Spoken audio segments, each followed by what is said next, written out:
What up, everybody? Thanks for watching. What we're going to talk about today is totalitarianism. This term originated in 1923 in Italy among opponents of Italian fascism. It was used as a term of abuse to describe policies the dictator Benito Mussolini. However, quickly the fascists embraced the word totalitarianism as fitting the description of the true goal and value of their regime. That backfired. And so, because of these goals and leaders of totalitarianism, it quickly grew popular. Now, I would like to give us all to give a polite welcome to our first guest, Adolf Hitler. Hello. How are you today? Very good. Very good. So, I'd like to just know, what to you is propaganda?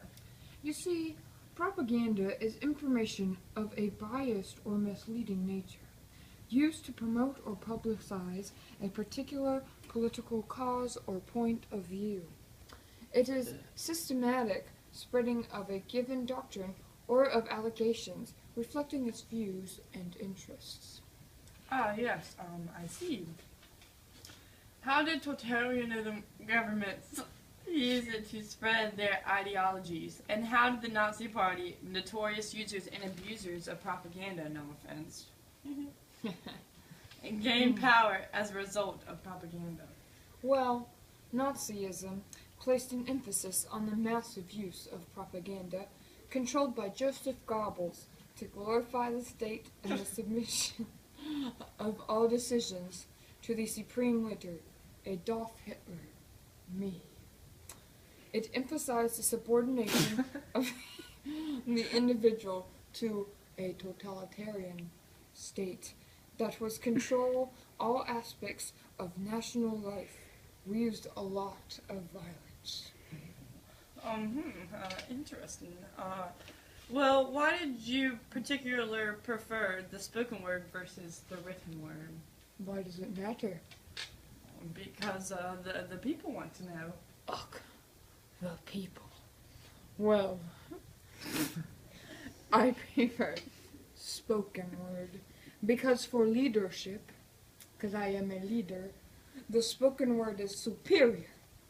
Men are won over less by the written word than strongly spoken words. I want to leave now. But we've just begun. I want to leave now. And that is all we have today for our special guest, Hitler. Part saying goodbye to Adolf Hitler, everybody. Ooh. Now, I'd like to finish up today's segment by talking about the present, such as the Patriot Act, which is an act of Congress that was signed into law by President George W. Bush on October 26, 2001. The title of the act is a 10-letter acronym that stands for Uniting and Strengthening America by Providing Appropriate Tools Required to Intercept and Obstruct Terrorism Act.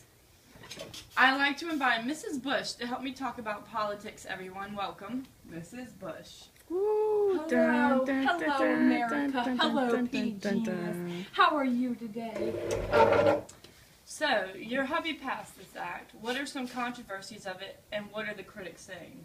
Well, Civil Liberties Group have raised concerns about whether the Patriot Act goes too far by scooping up too much data and violating people's rights to privacy. Yes, I could see how critics could say it violates the Constitution by getting into people's private lives and personal business when we are supposed to live free and do as we please. Well, what do supporters have to say? Supporters say that this act is good for the country because it will keep us all safe from terrorist attacks, and nobody should be worried about it because it's for the greater good of the people. And as long as you're not doing anything wrong, it really shouldn't affect you. Sounds about right. Well, all of these concepts actually relate to my current unit in my high school English class, because the book we are reading, 1984, is about totalitarianism and how people are controlled and told to be just alike by a greater power that uses propaganda to manipulate them into being afraid and never rebelling. The Patriot Act goes along with how Big Brother is watching over everyone. And P-Geni, you're only in high school? that's what I just said, ain't it?